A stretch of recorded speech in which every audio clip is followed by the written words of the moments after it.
Hey guys, Caleb Blasting Game here. So with this whole quarantine thing going on, I figured I'd do a video because I have some spare time on my hands, and also just to put something out there for you guys who are probably bored during this whole thing. I know I'm bored. I have ADD, so I get distracted and bored really easily. And, I mean, it's been hard. I've run out of things to do, so I figured I'd do a video.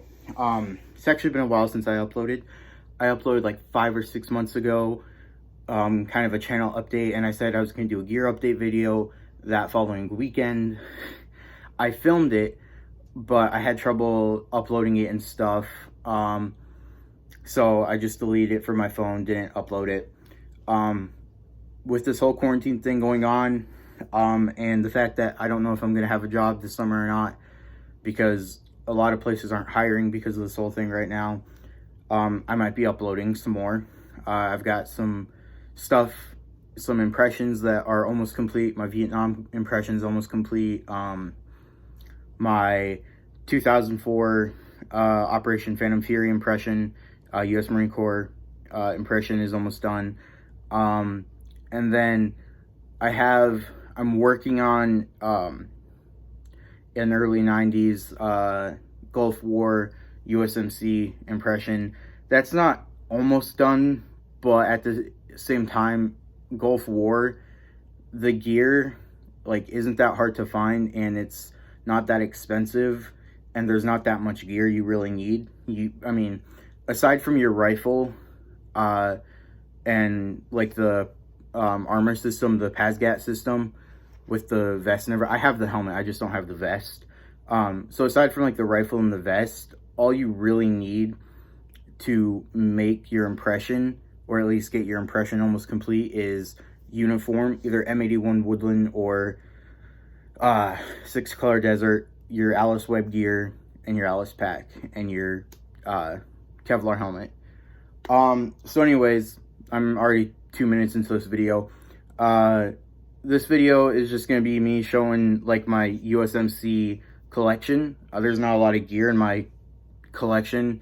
It's just all of my U.S. Marine Corps specific gear. I have some other gear that possibly was Marine Corps issued, but because it's just a general military item, there's no specification whether it was Marine Corps issued or not. So that's not going to be in this video. This is going to be all my USMC specific gear. So starting off with the first thing is my K-bar. This is a commercially bought one, obviously. I got this at Cabela's, but it is an actual K-bar. I don't know if you can see that, but it's marked K-bar with the manufacturing city, Olean, New York. On this side, again, I don't know if you can see it.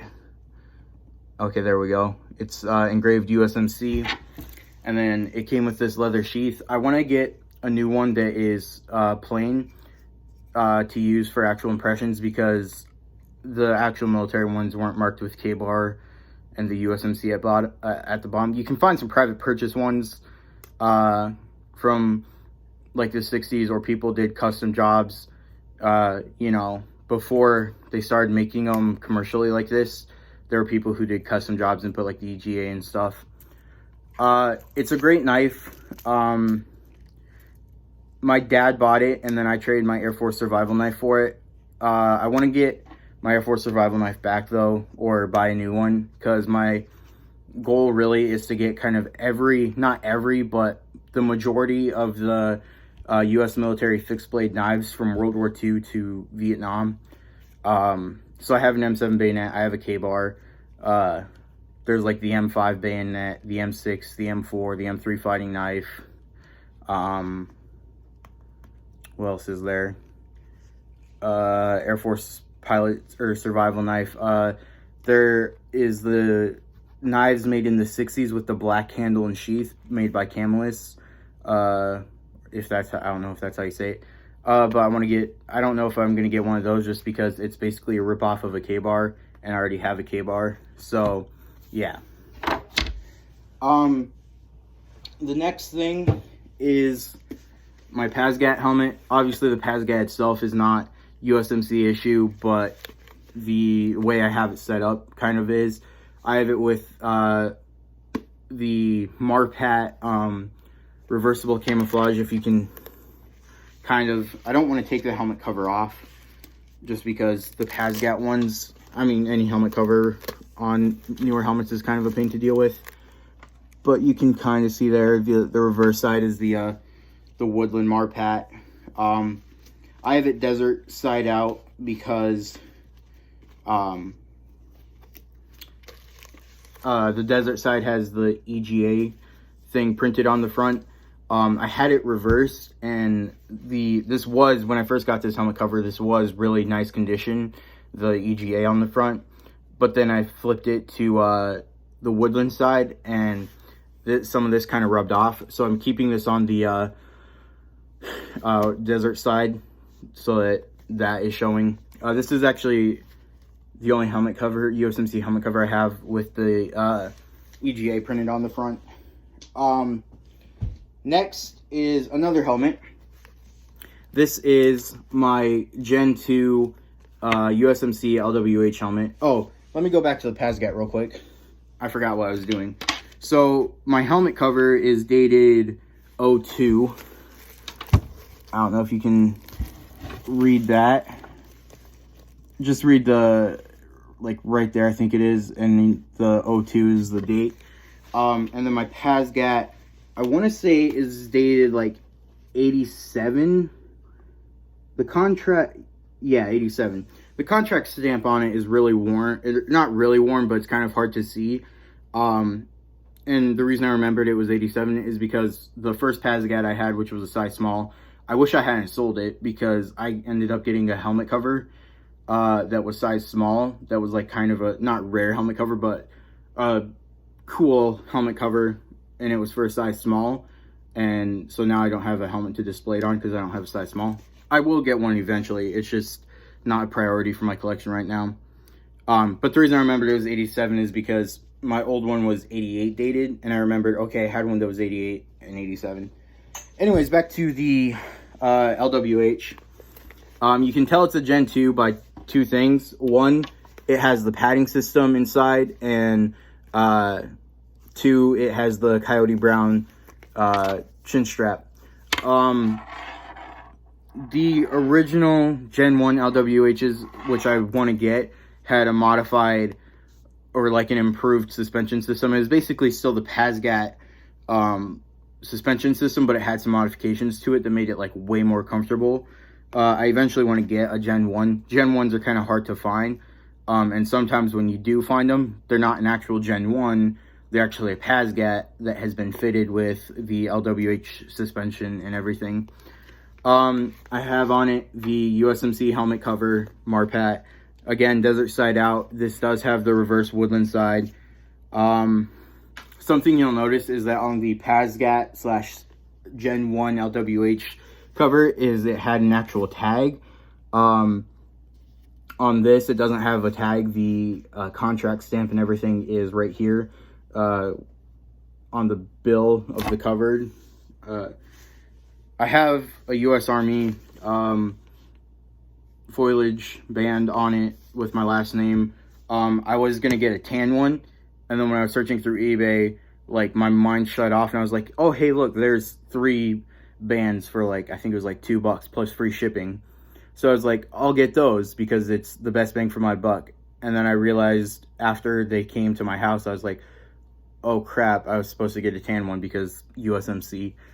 I'll get it replaced eventually. It's no big deal. There is the EGA on the back of the helmet nape pad. You can kind of see it, but it's hard to see. I'm using this right now as well. I use both of these for my 2004 Operation Phantom Fury impression because PASGATs were used, but so were LWHs. The problem is they use Gen 1 LWHs, and I don't have one. So, like, I'm kind of in between of which one to use. Like, this one was used, but LWHs were more common, but Gen 2 LWHs weren't around.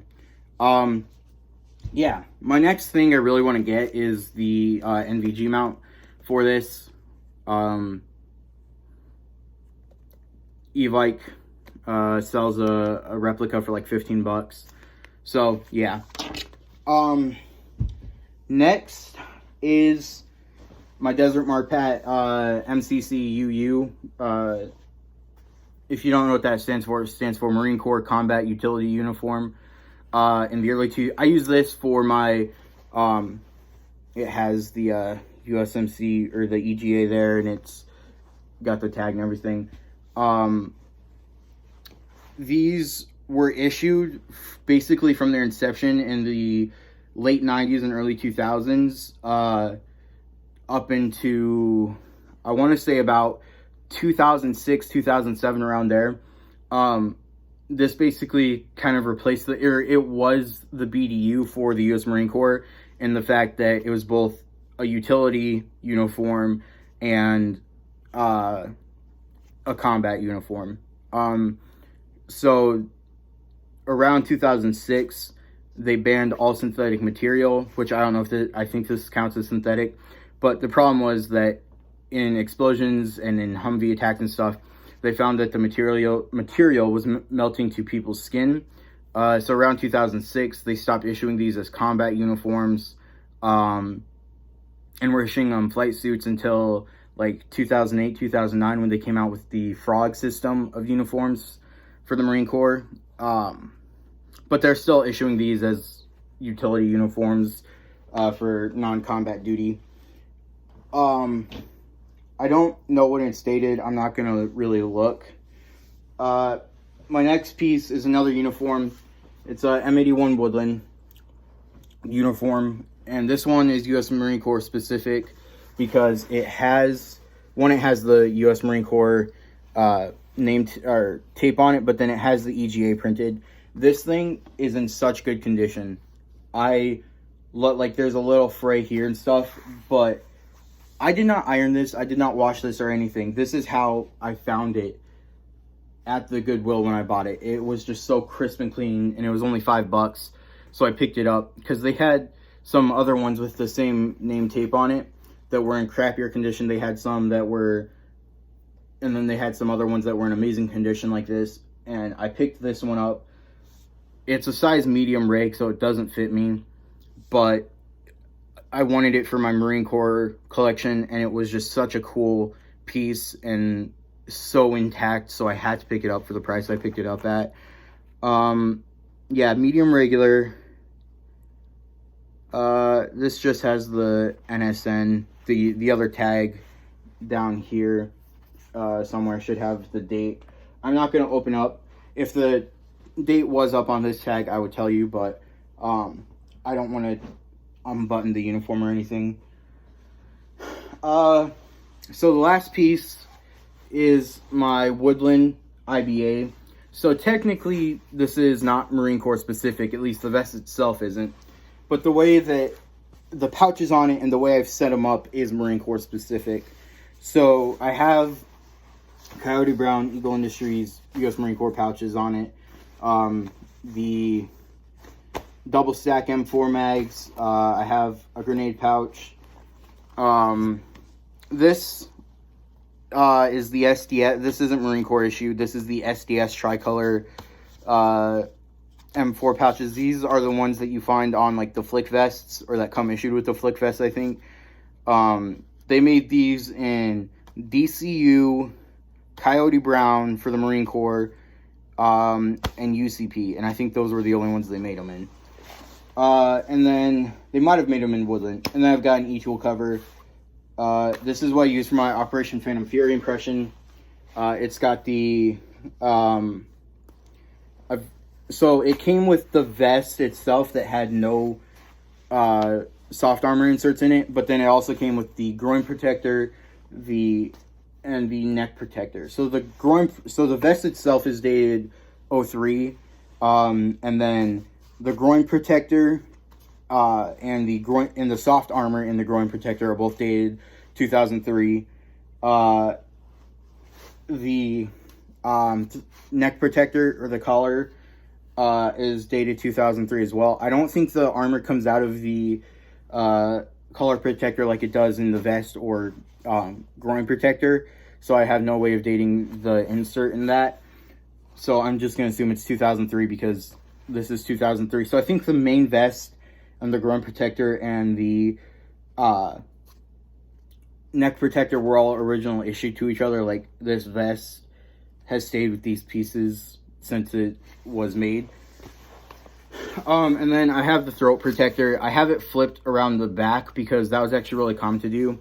You see a lot of Marines in Operation Phantom Fury that they wanted the throat protector out of their way, so they would either just let it hang off of one side, or they flipped it around the back like this, and that's what I did to mine. Now, this vest could have likely been USMC issued because it's probably not going to show up on camera, but you can see a stitching pattern right here, and it's about the size of a name tape. And that it was actually really common for Marines to take their name tape and sew it to this front panel on their IBAs. But I have been told that Army did that as well, so it could be Army issue too. There's no way of telling. But the way I have it set up and everything is is Marine Corps specific. So yeah, that's this video, guys.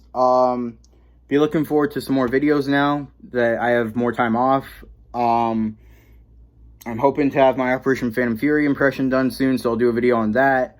My Vietnam impression's almost done. And yeah, my Gulf War impression. Those are really the three ones I'm working on right now. My main one is my Vietnam impression, especially because, announcement right here, I'm going to an air show in Wisconsin, and me and Bar Gunner 1918 and a couple of his friends, we are doing a static display at the air show. We still have to do some more talking, but I think we were doing a World War II display, and a Vietnam display. We had originally planned, like, oh, we were going to do World War II, we were going to do Vietnam, I was going to bring my 80s gear, and my modern gear, but then we decided to cut it back because we wanted to do a really good, display without having too much stuff there to the point where it was too busy, and too much stuff to cover. So we went to doing just Vietnam, and then we're like, okay, let's broaden it to World War II and Vietnam. So yeah, it's the Chippewa Valley Air Show. So if you go there this year, if it isn't canceled, look for us. We're going to be doing a static display, and it's going to be really cool. I think we had approval to get some dummy weapons in there to kind of make our display a little bit better. And yeah, so that's it for this video, guys. That was my USMC collection. If you go to the Chippewa Valley Air Show, look for us. Me and Bargar 1918, we're doing a stack display, and yeah, peace out.